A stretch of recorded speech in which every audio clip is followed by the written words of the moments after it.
All right, y'all. So let's get into this. Well, we got to have a ponderosa about this. We got to have a ponderosa about part two of Carlos King's interview with Miss Lanithia Lease. Okay, let's get into the tea of it all. Okay, we're gonna break it all down real nice and quick. Okay.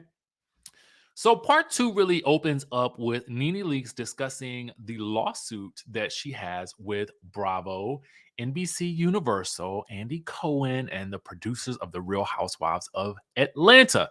Now, she feels like Bravo is amazing at what they do. They're really, really good.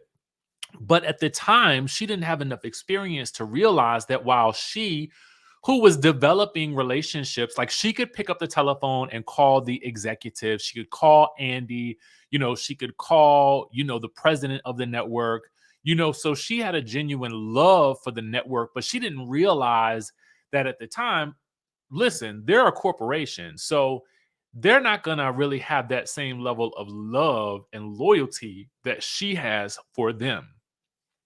So she says they've grown so big now, they're at the point where, because it wasn't, she says that Bravo wasn't what it is today.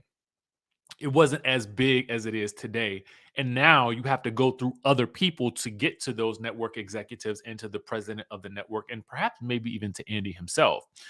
She felt like she wasn't treated fairly, and she's got group text messages from the rest of the cast members to prove that not only did they understand her displeasure, but they also understood it because they felt the same way.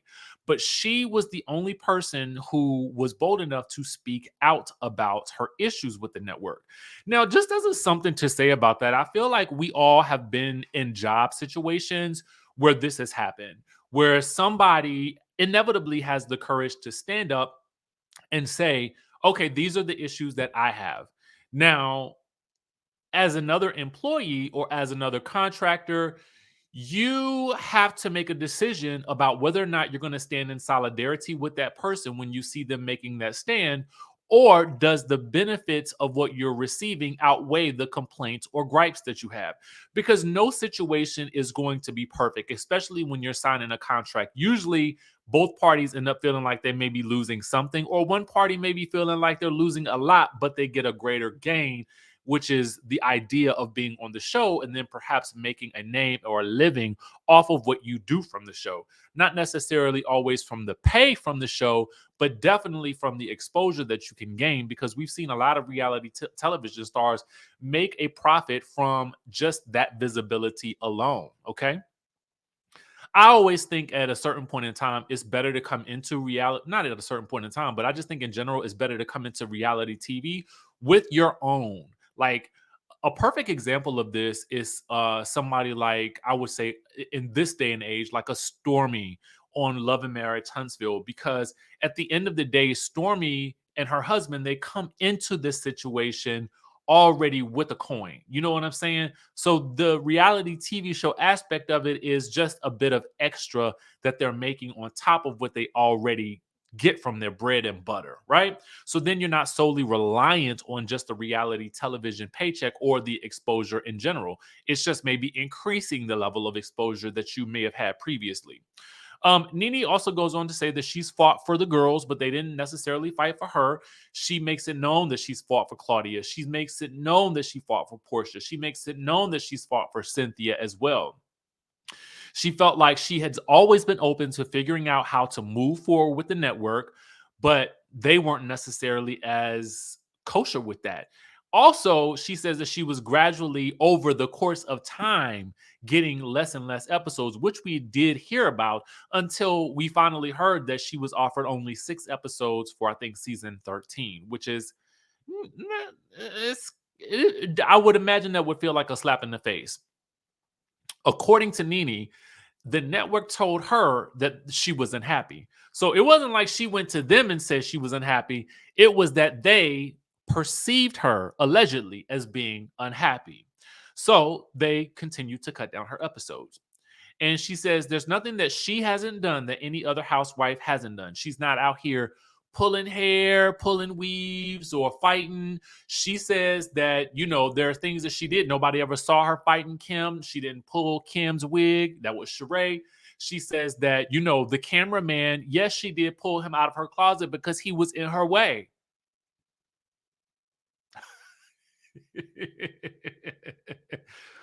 Woo! Okay. That took me out right there.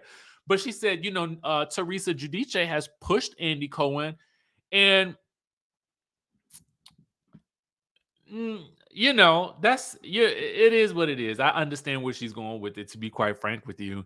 I think that for Andy and the network, or even the production company, they probably thought it was a cute moment. And was it cute because it was Teresa?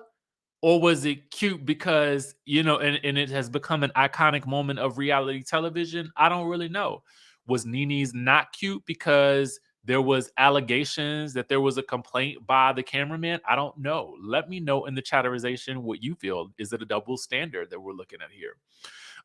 They talk a little bit about Bethany speaking out against the network and against the show.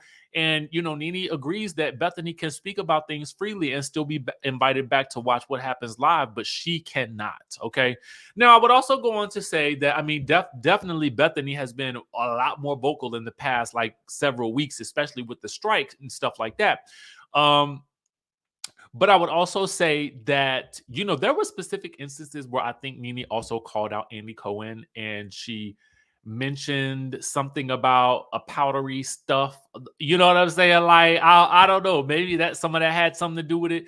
I'm trying to give you guys a clear picture. You take from this conversation what you need to take from it about how you feel about Nene. I'm interested in seeing your comments, but I also want to give us the broad strokes of what we also have known has happened in the past few years, right? She says that it was unfair treatment with Kim Zolciak, and that was why she was mentioned in the lawsuit, because Kim would be allowed to not have to film or not have to travel on the trips and do whatever she wanted while everybody else had to show up to work. Regarding Andy Cohen, she has no animosity towards him at this point and wishes they could just move on past their issues.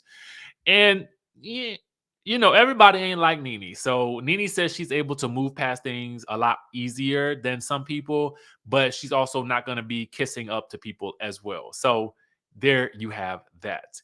I guess it just depends on how you can deal with that in a friendship, right? I know that wouldn't work for me. I'm just gonna let you know that now. Like, you can't be my friend and just think you're gonna say whatever you want to say to me, and then we're gonna have it out, and then we're gonna go back to being normal. No, it's not gonna happen. Once you say certain things about, if you say certain things about me, and I know that I considered you my friend. First of all, I don't have the. There's certain things I'm not gonna say about you. It's not certain things I'm not gonna air out about you. So I don't know. I don't know how I feel about it. But you guys let me know in the chat what you think. Anyway, going on to talk about Real Housewives of Atlanta, she doesn't really watch TV. She has met the current cast, but she doesn't see any stars. Starless. She says there's no stars on the current cast. She's fine with Marlo getting a peach, and from what she's heard, Marlo is the biggest entertainer on that show. And if Marlo is providing the most entertainment, then that's a problem, because Marlo used to be a friend, and it's plenty of girls that have been there longer than Marlo. Um, and if they're not bringing it and Marlo is, then Marlo needs to get their check. She feels like Marlo deserves her peach. Now, she is asked if she thinks that Kandi is overrated and overpaid. And yes, she does feel like Kandi is overrated and overpaid. She doesn't understand why Kandi has so much animosity towards her when she can be back friends with Portia. She says that Kandi is not exciting to her. The camera doesn't love her. She says the camera loves her family, but not Kandi. Then she says the viewers don't see Kandi as the star. She says no one tunes in and says, oh my God, Kandi's bringing it. She believes that production and the network wanted girls on the show who didn't have the it factor for whatever reason. Okay. Let me know what you think about that. There's a certain idea that in my mind, as a network executive, I would want all my shows to do well, not just the ones that have, predominantly white cast. And I felt like that's where she was going, because she does say that she believes the network never really wanted Atlanta to be the top rated show. I will say that I'm quite sure the network was probably surprised that Atlanta was the number one rated show. But as a network executive, I don't know why I would want any of my shows to not do that well, because I want all the money. I want out all the advertising dollars. You know what I'm saying? But Nene has more experience with the network, so her perceptions may be a bit different than how mine would be, from who is operating from not only the place of someone who has been on a show on the network, but also just from a global perspective of someone who views the shows and enjoys the shows, right? She says, well, when asked why Real Housewives of Atlanta has become unwatchable, Carlos says he feels like they're missing an anchor like Nene, who was able to kind of rally the girls, because they all tended to look to her for guidance when it came to filming and understanding what to do in the filming situations. She thinks that they need to completely reboot and start a new cast. She says that they just keep bringing the same people back, i.e., Sheree, and she's really confused by the friends of the show. She could see them trying to make Sheree an anchor, as Carlos suggested, but she doesn't think that she sees that for Sheree. She says Sheree doesn't have it in her to rally the troops in that way. And I had this sentiment on Sunday during Sunday night's episode. It's just not coming across as though Sheree is the leader of this group. She does not have that personality. Sheree, to me, is an ensemble player and not necessarily the nucleus of the group. And I don't ever think that any of us have ever seen her that way. And a part of that could be the network's continuous, like, oh, we'll bring you back this year, we'll put you off this year. So it kind of makes her feel inconsequential. And so I feel like that's a little bit of the part of, the show, and how they have utilized her character over the years instead of placing her firmly in the middle way back when, right? Nene says that she has been, pretty much she felt like she was blackballed. She felt like in podcasting, in the talk space, she had been presented with offers, and then the talks would fail to continue, just like what happened after the whole Wendy Williams situation that we talked about yesterday. They then play a game of who's a star and who's starless. And she says Giselle is starless, Robin is starless, Kenya is in between. She's starless. And she felt like Kenya had a moment before she got on reality TV, where everybody saw her as, Miss USA. It was Miss USA, right? I think it was Miss USA. Lord have mercy, don't let Kenya see this, but I doubt she's watching me. Anyway, she said before Kenya got on reality TV, she felt like she had the opportunity to become a star because of the way people viewed her. But after coming on reality TV and them seeing a more mean or aggressive side to Kenya, she felt like she lost that opportunity. She also goes on to state that she felt like Claudia Jordan was the one person who could go toe to toe with her and read her down, despite the fact that she feels like Claudia Jordan still, for whatever reason, to this day, still has it out for her. Okay. She said that she fought for Claudia to get her peach, and they went toe to toe, and she had to use all of her instincts, and she was pulling reeds from up under her wig to get at Claudia, because Claudia was coming at her. She feels like she should be on the same level as Kim Kardashian, but she feels like Kim Kardashian was pushed out ahead of her. I'm assuming she means by the network in general, NBC Universal, because maybe she felt like, E pushed Kim out ahead of her, because they, she says that she was there before Kim Kardashian became a huge reality TV star. They kind of both agreed that, well, it was asked if Carlos felt like Nene was given unfair treatment, and he felt like they were all underestimated as an ensemble cast that was Black.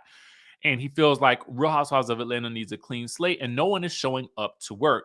Nene says that Carlos will put a battery in Kenya's pack and tell her what to say, and that she felt like he loved Kenya, Sheree, and Marlo sometimes more than he did her. They both agreed that back in the day that the men were more involved on the show, and they should be more involved on the show. And Carlos's Sweet 16 cast for the Real Housewives of Atlanta season 16 would be Nene, Kim, Sheree, Kenya, Portia, Phaedra, and Kandi. And they both feel like we, the viewers, were robbed of seeing Kandi and Phaedra either reconcile or have some type of sit down confrontation.